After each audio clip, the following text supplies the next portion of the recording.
Завтрак готов, мсье. Идите к черту со своим завтраком, Олбинет. Я веду корабль через узкость. Мы в Магеллановом проливе. Ну так бросьте якорь, мсье, а то завтрак остынет. К черту, Олбинет, к черту. Меня зовут Анри. Мсье, каждый раз, когда вы пишете новый роман, вы начинаете путать мое имя. А? Так это же большая честь быть прототипом литературного героя.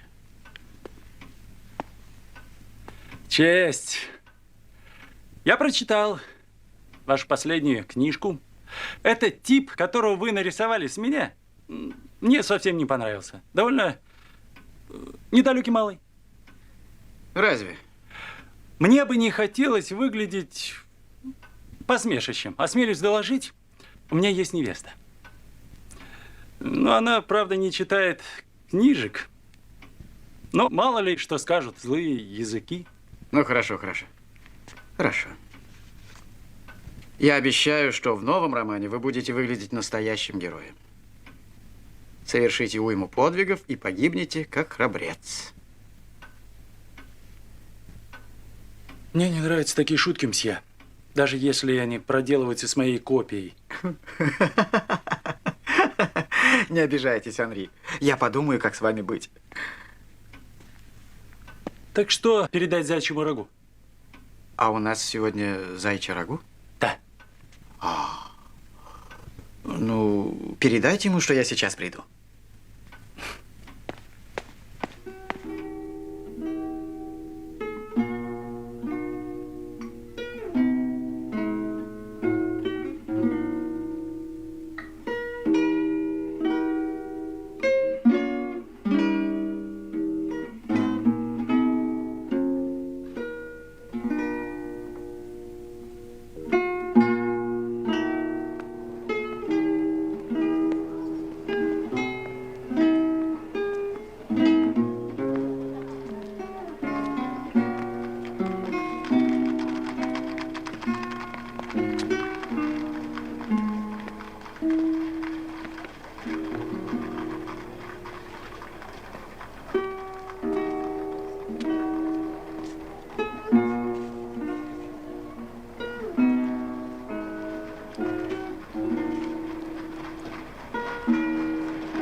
Вот как раз то, что нам нужно. Спасибо. Я вас часто вижу тут. И вижу, что вы знаете толк в книгах. Я могу предложить вам вот эту.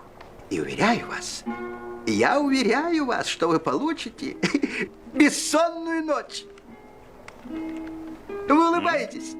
Но спросите любого парижского мальчишку, знающего грамоту, он скажет, весь Париж зачитывается романами Жюль Верна. А кто он, этот Жюль Верн? Как вы не знаете, кто такой Жюль Верн? Жюль Верн – это знаменитый путешественник.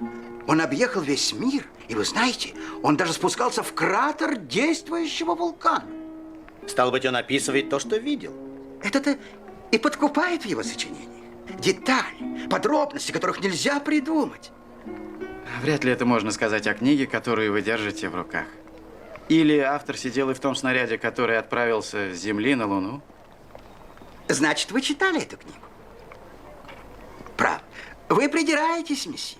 Ну, какой же парижанин откажет себе в удовольствии чуть-чуть приукрасить свой рассказ? Я слышал, что Жюль Верн из Нанта.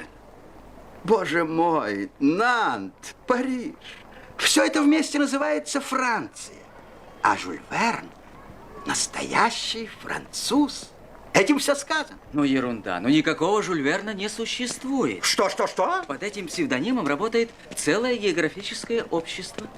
Ну, что ты говоришь, Поль? Ну, как-то можно не существует. На этом основании можно отрицать и Господа Бога. Только потому, что он сделал очень много. Жюль Верн существует. Поверьте мне. И скоро он нас порадует новым романом, который называется «Капитан Грант». Кто это, капитан Грант? Кто такой капитан Грант? Это знаменитый английский пират. Сказочно богатый тип. Будьте здоровы. Право, Коль, ты меня удивляешь. Ну как это что-то У меня абсолютно достоверные сведения. Ну, сам подумай, может ли один человек успевать столько писать? А знаете, ну. с кем вы сейчас разговаривали? А- С самим Жюль Верном. Да не может быть. Слушайте, а кто из них Жюль Верн? Вот этот, высокий и худой, с лицом, обветренным дальними странствиями.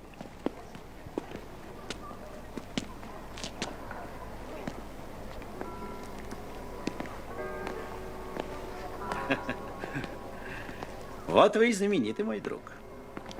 Благодаря вам, месье. Нет. Мне лишь посчастливилось вставить в оправу драгоценный камень, имя которому Жюль Верн. Так что благодарите свою ясную голову и редкое трудолюбие. Но вам надлежит выдержать нелегкое испытание. Испытание славой. Это испытание для лентяев. Но для меня праздность – пытка. Только труд – источник единственного и подлинного счастья. Так уж устроена жизнь. Одни делают вино, другие пьют его. Вот и писатель. Он выращивает виноград и производит из него вино, а читатель пьет его. Хотел бы я взглянуть на ваш виноградник, Жюль. Скажу без ложной скромности, он огромен. Я задался целью написать 100 романов.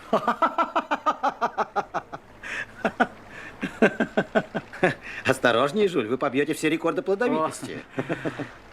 Плодовитость. Вот добродетель, которую не признают слабосильные. Я работаю, как ломовая лошадь, и если отдыхаю, то в своей упряжке. Я напишу 100 книг. Хорошо. Или я хорошо, не Жюль хорошо, Верн. Хорошо. Но вернемся к нашему 5-му роману. Ну что, добрались Гленарван и его друзья до Патагонии? Пока нет. Они не торопятся. Торопиться им незачем. Хотя бы потому, что Патагония и завтра будет там, где была вчера. Сейчас Дункан тут, в проливе Магеллана.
Вот она, Америка. А где же Патагония, господин Паганель? Это и есть Патагония. Так называется южная часть американского материка. А там, на юге, огненная земля. Где? Где, господин Паганель? На этом берегу Патагония. А все, что на южном берегу пролива, называется Смотрите, огненной смотрите, землей. господин Паганель. Там разбитый корабль. Где? Где?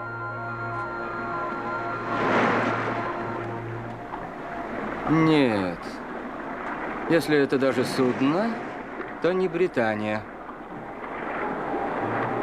Капитан Грант точно указал широту кораблекрушения. 37 градусов 11 минут. Вот так оно и есть. Это верхушка подводной скалы.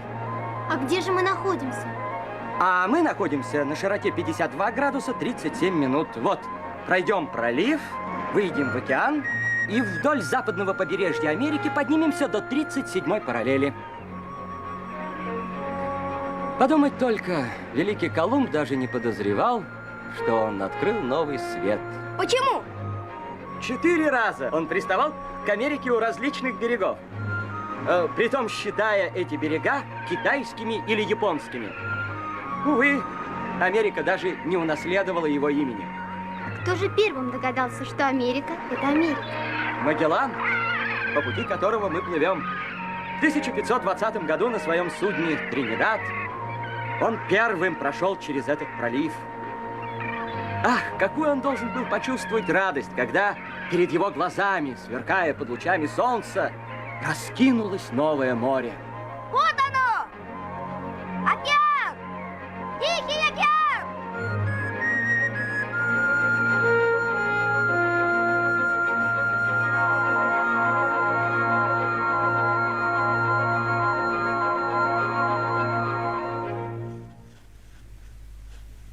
В конце сентября пассажиры Дункана искали следы крушения Британии у берегов Южной Америки в районе 37-й параллели.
Паганель, я рассчитываю на вашу проницательность. Не ошибочно ли наше толкование документа? Логично ли дополненные нами слова? Разве слово «Патагония» не бросается в глаза? А слово «индейцы»? Разве оно не говорит о том, что потерпевшие крушение попали в плен к индейцам? Последний вывод кажется мне неправильным. Что вы хотите сказать? Я хочу этим сказать, что капитан Грант уже в плену у индейцев. Но этого не может быть. Вместо того, чтобы читать «станут пленниками», нужно читать «стали пленниками». И почему не может быть? Нет, это невозможно, мой друг. Mais pourquoi? Бутылка могла быть брошена только тогда, когда корабль разбился о скал. А почему потерпевшие крушение не могли это сделать после того, как индейцы увели их вглубь материка? Да потому что, дорогой Паганель, чтобы бросить бутылку в море, надо быть у моря. Или за отсутствием моря у рек, впадающих в него. Так вы думаете? Я думаю, надо следовать вдоль 37-й параллели до той точки, где эта параллель уходит в Атлантический океан. Смотрите, вот Рио-Негро, вот Рио-Колорадо. Любая из этих рек свободно могла унести в море бутылку с документом. А если наши друзья там томятся в плену и ждут избавления, можем ли мы обмануть их надежды? Если мы на нашем прямом пути не встретим следов капитана Гранта, двинемся по 37-й параллели дальше, за океан. Да. Мой отец там. И мы найдем его, мой мальчик, где бы он ни был. Господин Паганель, как мне благодарить вас за вашу самоотверженность, которая подвергнет вас стольким опасностям? Опасностям? Кто здесь сказал слово «опасность»? Не я. Итак, решено. Мы отправляемся и немедленно. Кто же пойдет? Ну, через Анты придется идти пешком, значит, только мужчины. Я думаю, пойдет лорд Гленнерван. Майор Макнапс, он никому не уступит свое место. Ну и ваш покорный слуга Жак Паганель. А я? Роберт. А почему бы нет? Юноши закаляются в путешествиях. Милорд, если вы не хотите потерять верного слугу, возьмите меня с собой. Лучше проглотить индейскую стрелу, чем держать этот вечный ком в горле. Меня мутит от одного вида палубы. Позвольте мне еще раз ступить на твердую землю. Ну что ж, я не против. И в Вандах, и в Пампасах нам надо будет заботиться о своих желудках. Никто лучше Олбинета этого не сделает. Что же с вами делать, Олбинет? Только вам придется научиться держать в руках не только половник, но и ружье. Эту честь надо любезно предоставить майору. Я мечтаю быть его учеником. Ну что ж, Олбинет, обещаю научить вас обращаться с оружием так же легко, как вы обращаетесь с кастрюлями. Но не даром.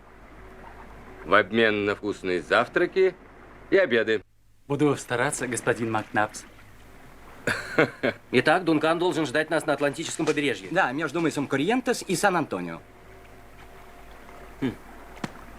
Значит, меня вы не берете? Дорогой Джон, мы оставляем на яхте самое драгоценное, что у нас есть. Наших пассажирок. Мы с Мэри остаемся. Элен, разлука будет недолгой. Да, я понимаю вас. К тому же это даже не путешествие. А что же это? Так, обыкновенная прогулка.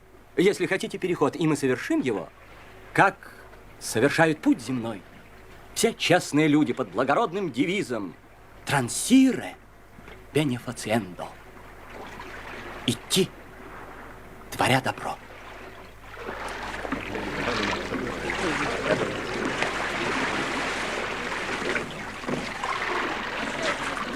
Весла на воду.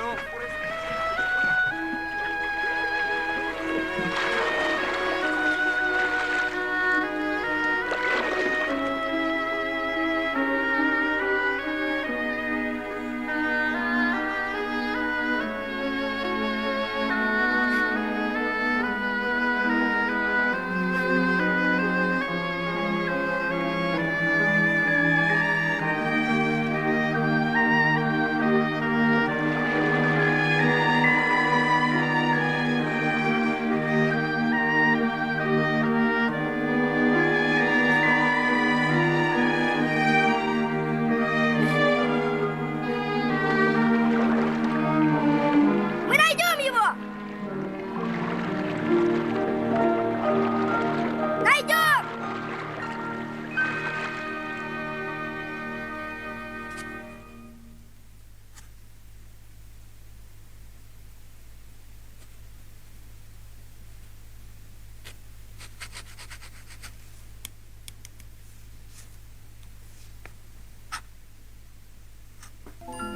В конце октября путешественники впервые вступили на землю Патагонии. Им предстояло перевалить через высокую цепь Кордильер и далее пересечь всю Южную Америку по 37-й параллели.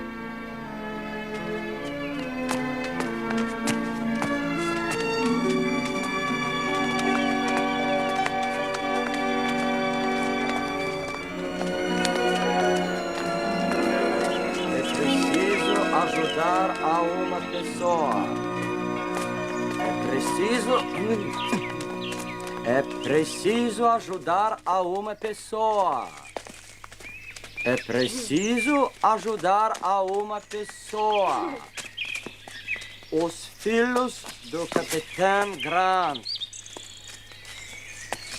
Cadeia de montanhas. Cadeia de montanhas. Cadeia de montanhas. Oye, los mulos están cansados. Bueno, esperaremos la noche. É preciso ajudar a uma pessoa. Что за язык? Звучный, гармоничный, будто вылитый из металла. Эй, сеньор! ¿Qué? Até onde cadeia... até onde cadeia de montanhas? No lo entiendo. ¿Vos comprendéis? No, no lo entiendo, señor. Паганель, как ваши успехи в испанском? Отлично, милорд. Но наши друзья говорят на урукуанском наречии. Они меня не понимают. Вы, кажется, не верите в мои лингвистические способности, господин Макнапс? Не поставлю и шотландского фунта. Ну что ж, посмотрим. Когда мы перевалим Анды и встретим человека, говорящего на истинном языке Великого Колумба, я вам докажу, что вы ошибаетесь. Пари! Пари! Ставлю свою подзорную трубу фирмы Секретан против вашего карабина Пурдимор Диксон. Я правильно назвал? Согласен. Ну, майор, больше вам не придется убивать фазанов и лисиц из вашего карабина. Разве только я вам его одолжу. Паганель, дорогой, если вам понадобится моя подзорная труба, она к вашим услугам. Милорд, будете нашим судьей.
Есть два удобных перевала через Анды, но оба нам не подходят. Один лежит к северу, другой к югу от 37-й параллели. А вы можете предложить другой? Я имею в виду проход Антуко. Он идет по склону потухшего вулкана под 37 градусом 7 минутами южной широты. То есть почти на нашем пути. Вы знаете этот проход? Это едва заметная тропа. Пастухи-индейцы обычно перегоняют по ней скот с высоких склонов. Ну что ж, друзья, там, где проходят стада, пройдем и мы. Тем более этот проход ведет нас по прямой линии. Мне кажется, нет нужды так точно следовать 37-й параллели. Не всякий кратчайший путь есть прямая. Мы считаем, что капитан Грант в плену индейцев, а индейцев мы можем встретить только в Пампасах. Стало быть, через Кордильеры мы можем идти любым удобным для нас перевалом. Что вы на это возразите, Паганель? Пусть возразит сам капитан Грант. В его записке широта указана с точностью до минуты. Я бы не уклонялся от нее ни на полградуса. Только так, проходом Антука.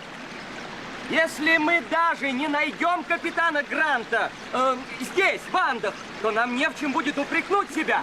Мы сделали все, что могли. Я согласен с Паганелем.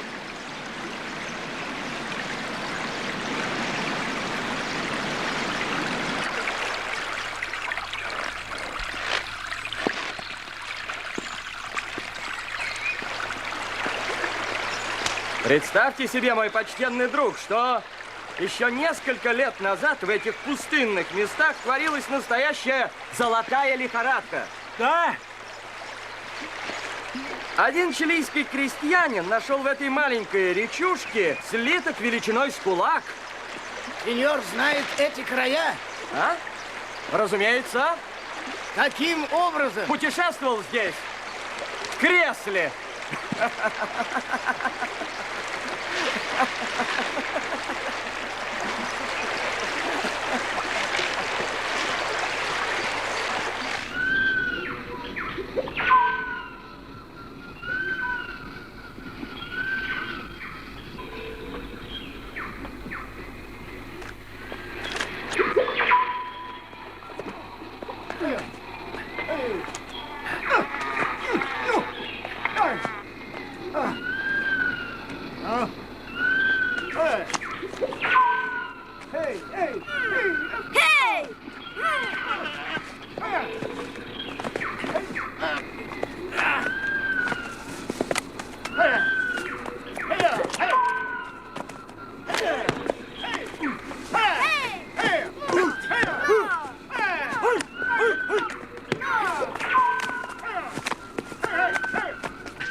Подожди, пока мы не потянем веревку.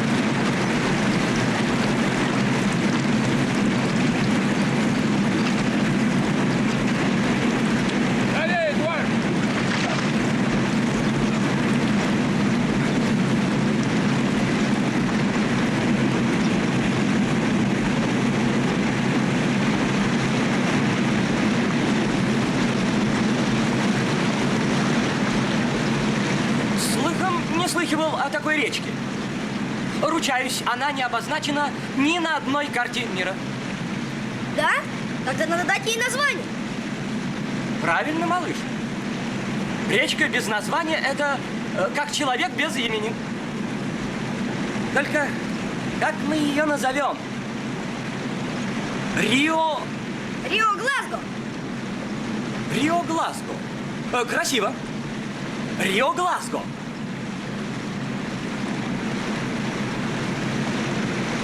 Пусть все узнают, что здесь когда-то прошли отважные шотландцы. Мне кажется, малыш, ты станешь великим путешественником.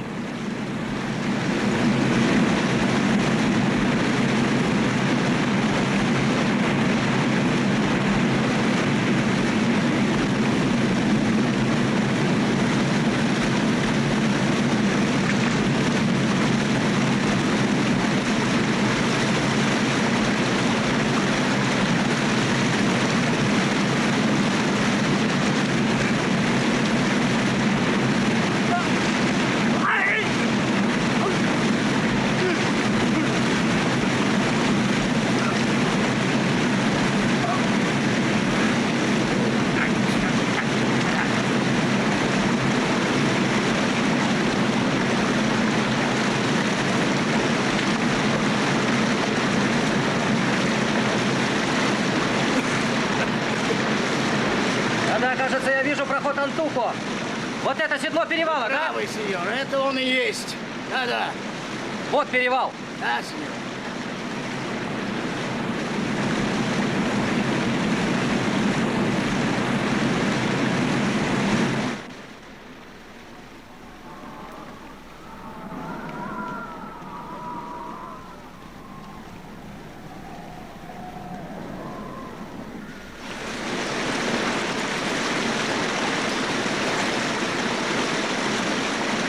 Смотрите! Кондор, мой мальчик. Кондор. Царь Кордильер.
Сеньор!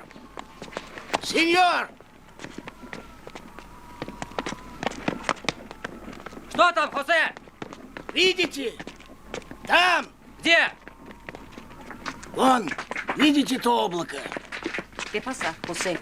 ¿Pampero? Sí. Памперо. Что там, Эдуард? Памперо? А что такое Памперо, господин Паганель? Неприятная вещь, мой мальчик. Очень холодный юго-западный ветер. И нам придется испытать его на себе.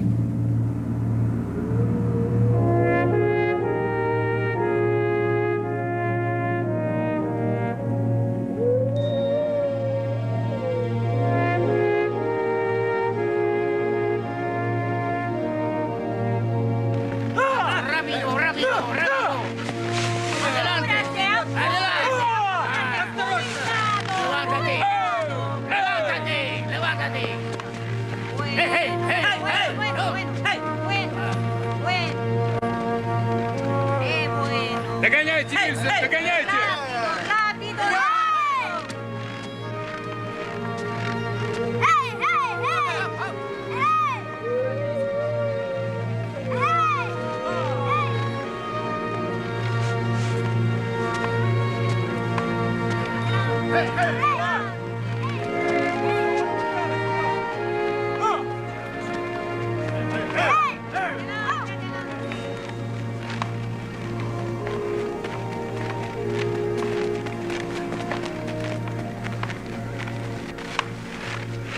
Перевал там.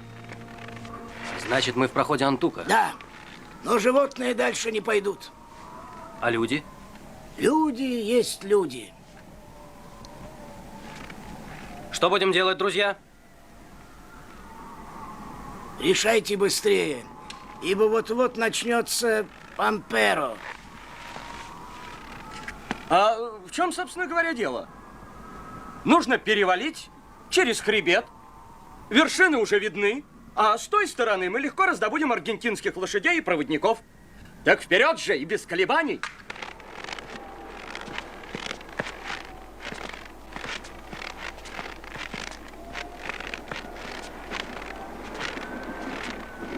Прощай, амиго!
ветер! Хорошо бы! Но где? Нет, милорд! Я могу еще идти!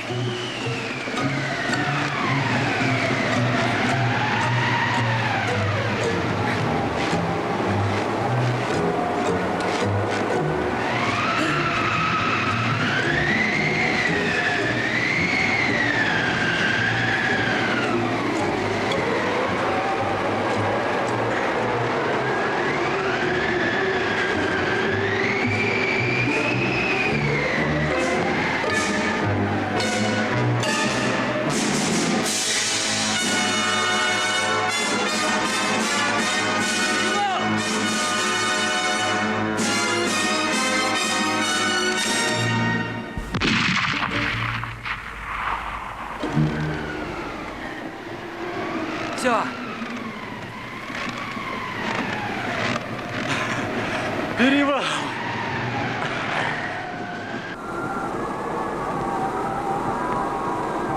Вот она, Аргентина!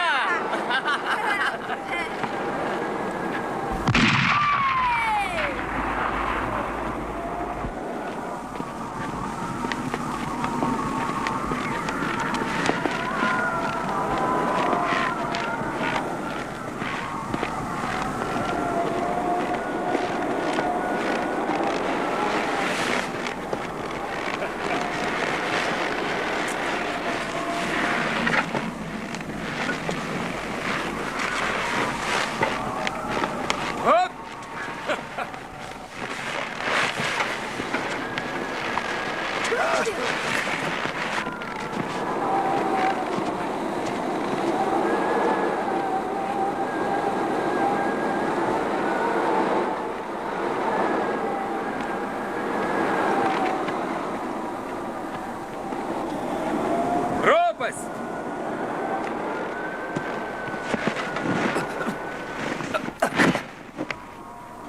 Что с вами, Паганель? Я нашел прекрасное место для ночевки. Спускайтесь сюда. Эдуард, здесь удобная расщелина. Ночуем?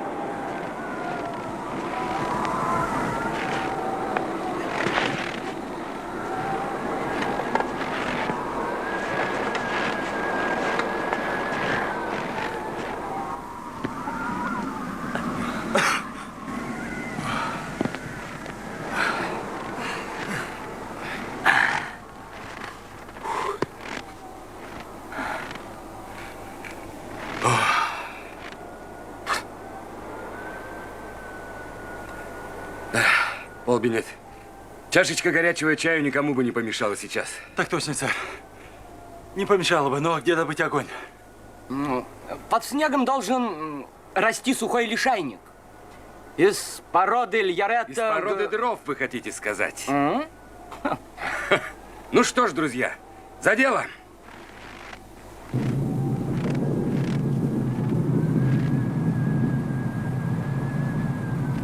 Что это? Лавина.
Что случилось?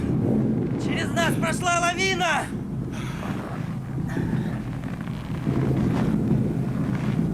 Все живы?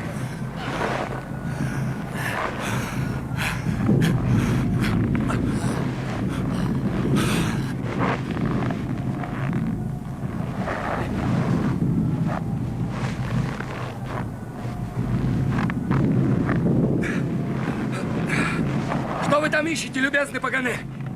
Не потеряли ли вы мою подзорную трубу? Трубу? Нет, труба при мне. Надеюсь, она при мне и останется. А вот очки. Очки? Да. Очки. О, Боже, какое несчастье. Очки. Да нет, их уже не найдешь. Ну хорошо, что я чрезвычайно предусмотрителен. У меня всегда есть запасные очки. Где Роберт? Как, где? Роберт? Роберт! Роберт! За мной! Он поднялся наверх! Роберт!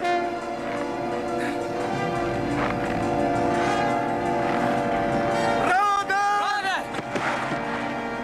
Роберт! Я же видел, как он поднялся наверх! Лавина. Надо спуститься вниз и обыскать весь склад. Пойдемте!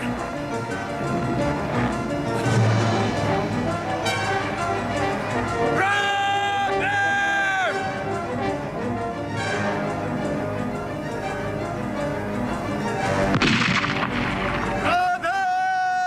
Почему вы решили, что он внизу? Ну а как же? Мы были в яме. Нас засыпало снегом. А он оказался на склоне. И его могла Роберт! унести вниз. Роберт! Роберт!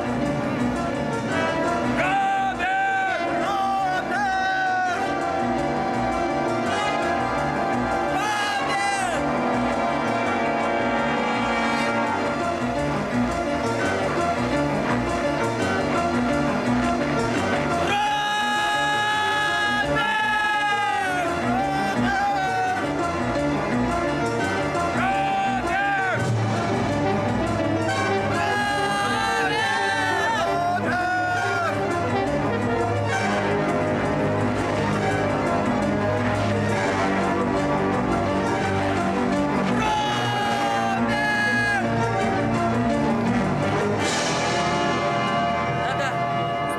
К месту ночевки и хорошенько обыскать склон. Только бы он был жив. И мы найдем его. Что это будут за поиски капитана Гранта, если они стоили жизни его сыну? Смотрите!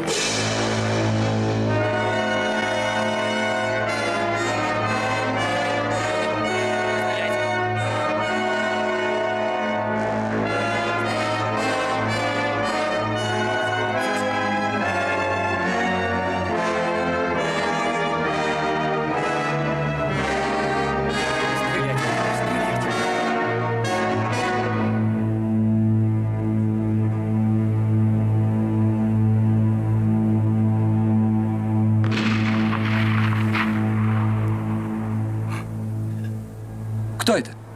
Кто стрелял? Кто это?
Спасибо, амиго. Это ты стрелял? Отличный выстрел. Испаньол? Индио. Индеец. Замечательно. Ну что ж, Паганель, дело за вами. No hay de qué. Siempre es necesario ayudar a una persona. Meus amigos, agradecen-le, сеньор. Месье Паганель, может быть, вы неправильно произносите? Ну да, произношение дьявольское. Ну, тогда попробуем иначе. Sin dúvida, un patagao. Dizeme, vos comprendéis? No comprendo. Ну, пусть меня повесит, если я понимаю, что происходит. А знаете что, мой ученый друг? Может быть, вы что-нибудь перепутали благодаря своей бесподобной рассеянности?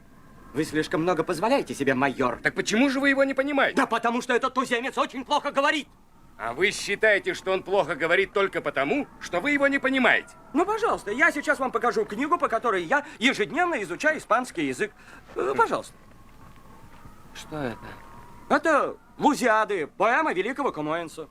Камоэнс? Да. Пожалуйста. Мой несчастный друг Паганель. Камоэнс португалец. Вы уже 6 недель изучаете португальский язык.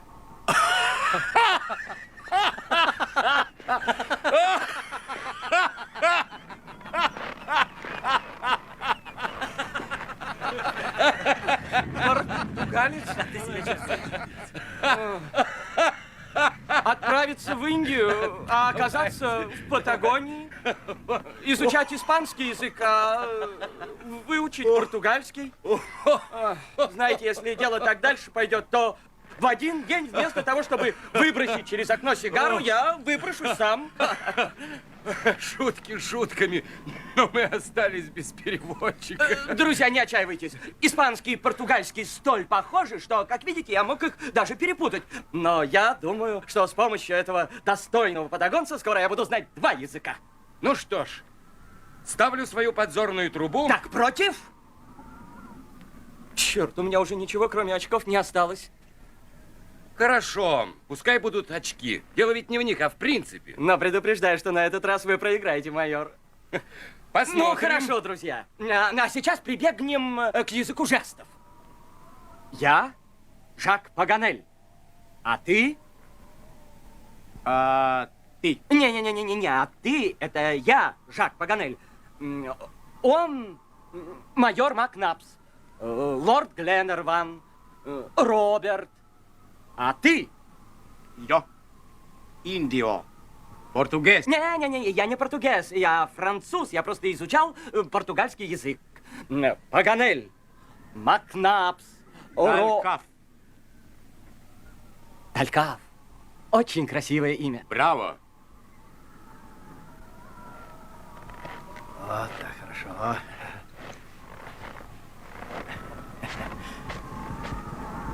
Спасибо, сеньор. Большое спасибо. Vamos. Llevamos al chico. Он говорит, что надо Роберта снести вниз. Mi caballo abajo. Кабальо. А, лошадь. Он говорит, что хорошо, если бы у нас была лошадь. Паганель, дорогой, вы опять ничего не поняли. Талькав говорит, что его лошадь ждет внизу. Как-то вы поняли, что лошадь ждет его внизу? Ну, посмотрите. Штаны индейца подшиты кожей и лоснятся от лошадиного крупа. А на обуви следы от стремян. Значит, сюда он приехал верхом. Да, правильно.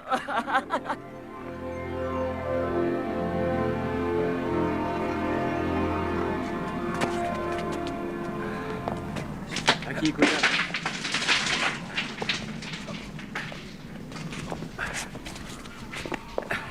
Здесь лучше.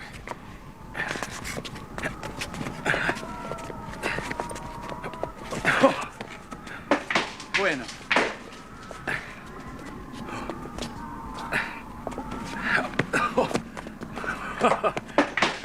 Ну, как ты себя чувствуешь, Роберт? Талькав? Я смогу идти сам. Да. Ну тогда попробуй встать. Попробуешь? Ну давай. Так. Давай. Ну как, кружится голова? Ну, молодец. Браво, Роберт.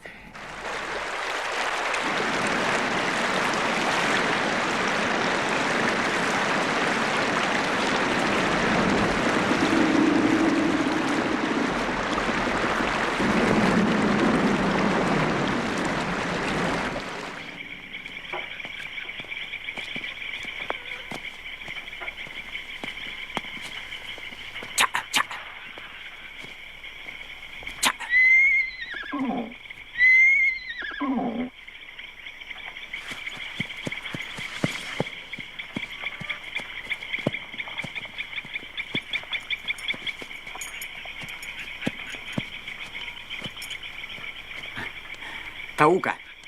Таука? Буэн кабальо. Таука. Таука.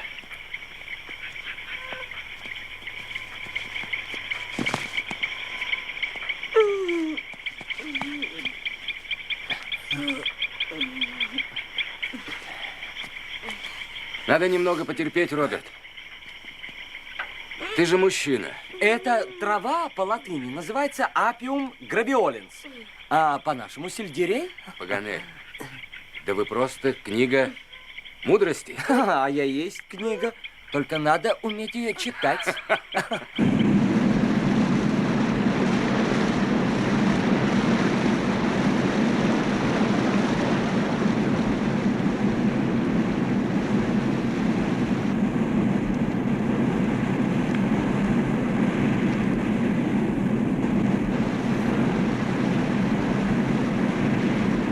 Полбо.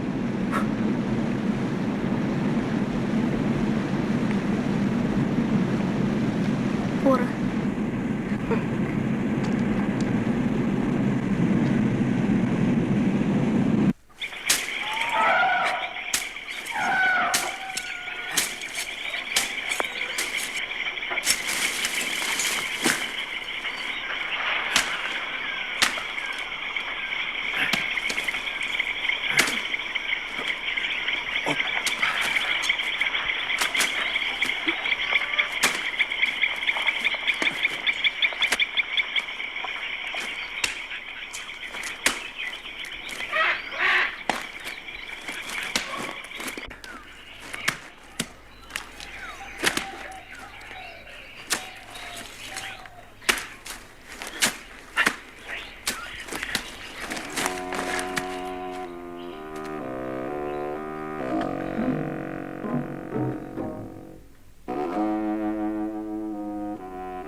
Меткий выстрел! Майор!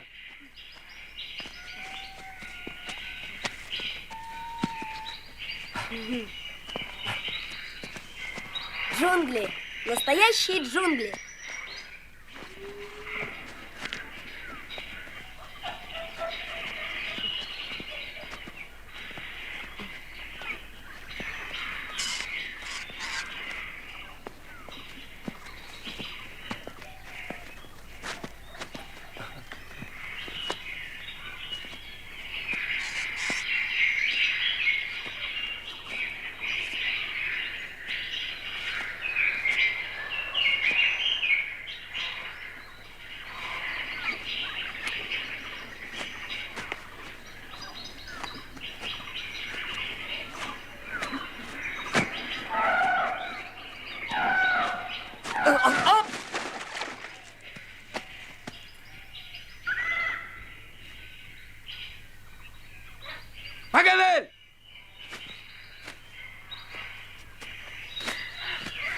Паганель!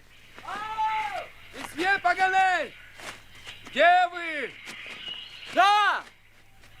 Я тут, в яме!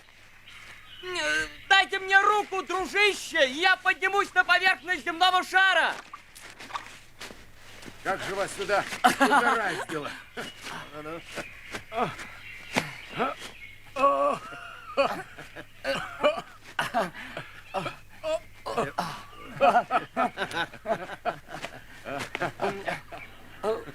Очки! Где мои очки? Я найду! Да, Паганель, можно сказать, что вы легко отделались. Прошу вас, друг мой, не отклоняться с тропы. Неизвестно, как настроено к чужеземцам это племя, охотники которого поставили тут ловушку. Но, милорд, этот лес просто кладезь для естествоиспытателя. О, благодарю. Вы заставляете меня от всей души желать, чтобы майор выиграл ваш новый спор. Отсутствие этого драгоценного инструмента наверняка умерит ваш пыл. Должен вас огорчить, милорд. Но мои успехи в испанском языке налицо. Tengo éxito en español. No es así, Talcaf. Sí, señor.